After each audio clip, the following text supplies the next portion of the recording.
more and more sort of empirical and concrete as I went down into this. It started by looking at how institutions grow up in relation to each other and sort of co-evolve. It's a theory of what I sort of metaphorically call agglomerative institutions. And I started looking at the relationship between advertising agencies and newspapers and how they shared a common history. And for this, I went back to, well, prior to the 1840s, but advertising agencies really come about in the 1840s. And as I looked at those sorts of historical explanations for why the advertising agency came about, there were some things that sort of jumped out at me that I thought bore greater scrutiny, and this became sort of the ultimate expression of OCD, where I got really, really, really concrete about some of these things. So when it comes to what I think it is that we know about the topic that I'm going to talk about today, there's a fair amount written about the amount, type, form, and content of newspaper advertising in the 19th century, and that it changed, that it evolved, that from the 1830s, things looked one way. By the time we get to the 1860s, it looks much different. So the amount of newspaper advertising goes up substantially. That national advertising increases, that local advertising proportion goes down, and so forth. Ads become more graphical over the century, and particularly it's the content of ads increasingly becomes dominated by manufacturers and patent medicine companies. A lot of the literature on advertising agencies sees ad agencies playing a big role in all of these developments. So that's what I wanted to explore in some detail. So the basic idea is that when we look into the 1830s, the literature suggests we really don't see any of these sorts of changes yet. Things are, it's not very graphical, it's local, it's not national, and so forth. But that when we get to the 50s and 60s, there certainly are some substantial signs of change. Advertising does look different in the ways that I've already suggested. So why we think that happens is that we look in that intervening period. We look in the 1840s, and we see things like industrialization. We see the rise of advertising agencies, and it makes perfect sense then that a number of people have suggested that these things are accountable for the changes, or account for rather the changes that we see. So with industrialization, because there's this increased capacity to produce, there needs to be the expansion of markets. This is a need for advertising, and that's why advertising grows. And then we just look at advertising agencies, that how their whole goal was, of course, to promote, expand, and systematize advertising. What we don't know is what changed in the 1840s, really. I mean, we see that, we sort of assume that that's what really happened, but have we really looked for how those changes might have played out in the 1840s? And the answer is largely no. And whether industrialization really had anything to do with the changes. For example, did ads for manufactured goods grow during this period? That might also give us some evidence that industrialization was driving this. Also, whether ad agencies really had anything to do with this. Have we really tracked how ad agents were doing their jobs and how that was made manifest in content? And I think probably the reason that we haven't done that is because it's very difficult to do. But I would also argue that what we perhaps don't know here is all these things that I said at the beginning that we do think we know, whether those things are actually true or not. So claims about changes in amount, type, form, content, or generalizations that imply some sort of quantification. But when we look at the literature, a lot of it even comes from the 1940s. So this is fairly old when sort of quantitative research has certainly not really taken off to support some of these generalizations. It does turn out to be really very impressionistic. So one can question whether patent medicines were really dominant or not, because I think simply we just looked at papers and said, hey, they're dominant. In terms of what I did in this study is we did a quantitative content analysis, and I'm actually, you know, I teach qualitative research methods, so this was a step outside of my area of expertise, although I've done quantitative content analyses for other projects. But really what I wanted, what I saw an opportunity to do here is I was doing this larger history on the origins of the advertising agencies in the 1840s, was to look at sort of the natural experiment that occurred. So the first ad agents emerged in the 1840s. I think only B. Palmer is rightfully considered the first advertising agency, and he officially launches his agency in 1842. He does work in 1841, nevertheless. It's official in Philadelphia in 1842. A lot of the histories say that by the late 1840s there were agencies in other cities. We can actually be more specific about that. By 1844, Volney Palmer sets up offices that are staffed in Boston, Baltimore, New York, and Philadelphia, four major metropolitan and manufacturing centers in the U.S. So basically what we did is we examined a bunch of ad content. So we started in 1840 to sort of set a baseline before advertising agencies came about. Then in 45, after these ad agencies started in 44, and then just again at the end of the decade to sort of see how things might have developed. And basically analyzed 827 ads doing this. But we only looked at 2 papers, so this is definitely sort of exploratory research. But we picked 2 papers because one of these papers, the Berry Gazette, had this relationship with Volney Palmer, and the other ad, the Barnstable Patriot, did not.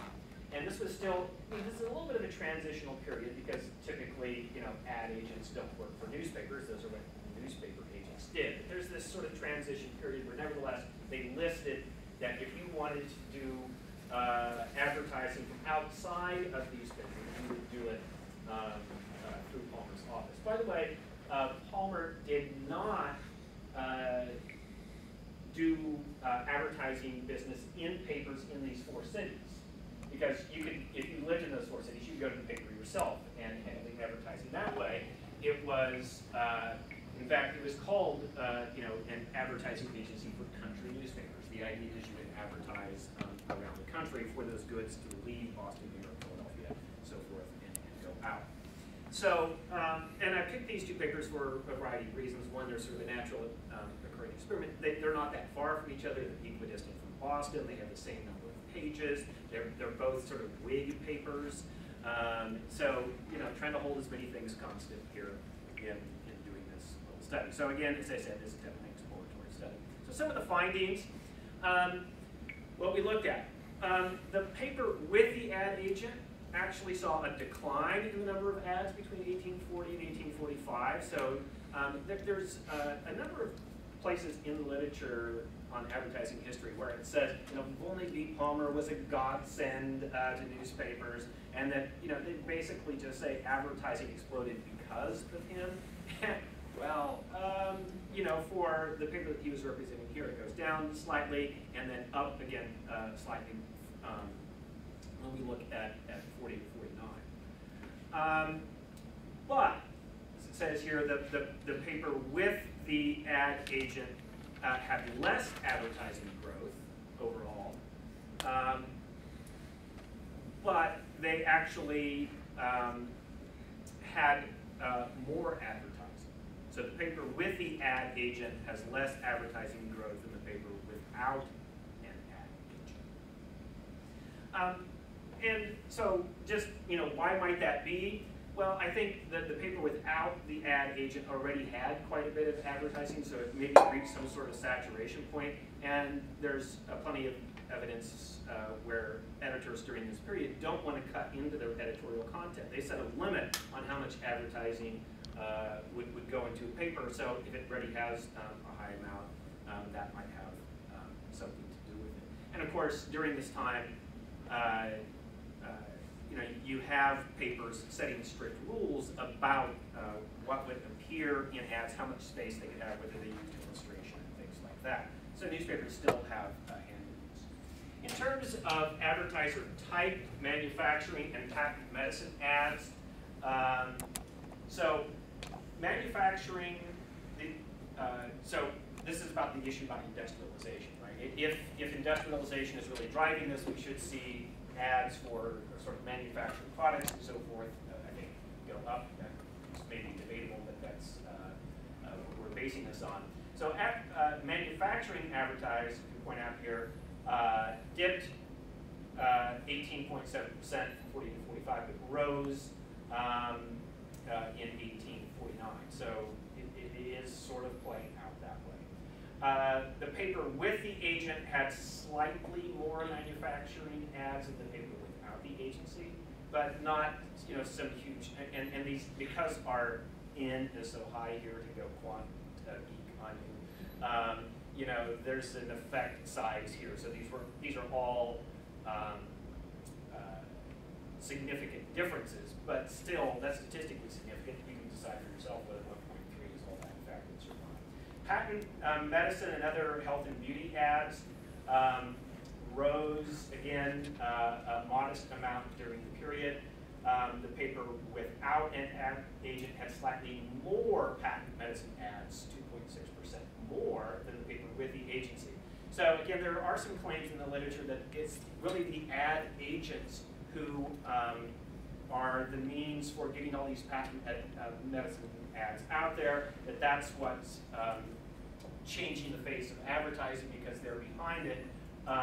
Again, in this little exploratory study, in a naturally occurring experiment, there doesn't seem to be something to justify that.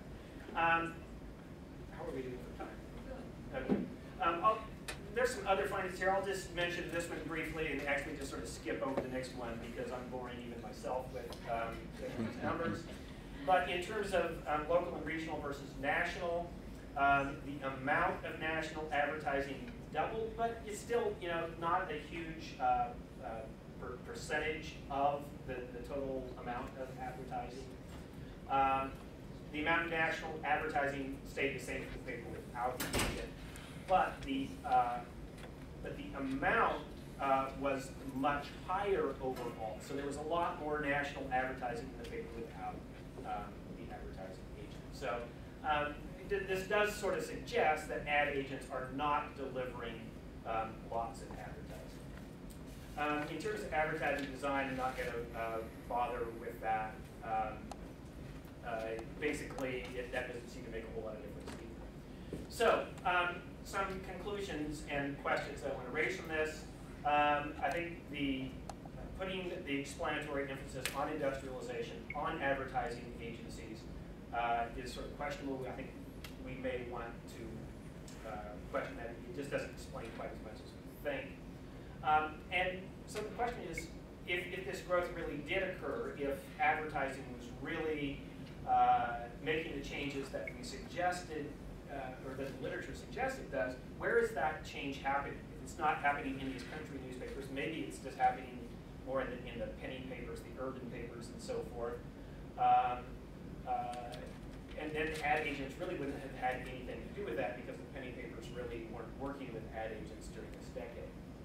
I would point out that patent medicine ads, certainly didn't dominate newspaper advertising in the 1840s. Even in 1849, I'm just not sure that those sorts of generalizations can be maintained. And I sort of conclude the paper by offering this point that early ad agents may have done more to sort of ride the inevitable wave of advertising than they had any hand in actually sort of shaping how it emerged. We don't see that newspaper design changed all that much. The amount, ultimately is sort of creeping up, but really how much of that can we contribute to these early advertising agents? So if indeed advertising agents provided no great advantages to newspapers, why were these ad agents so wildly successful in the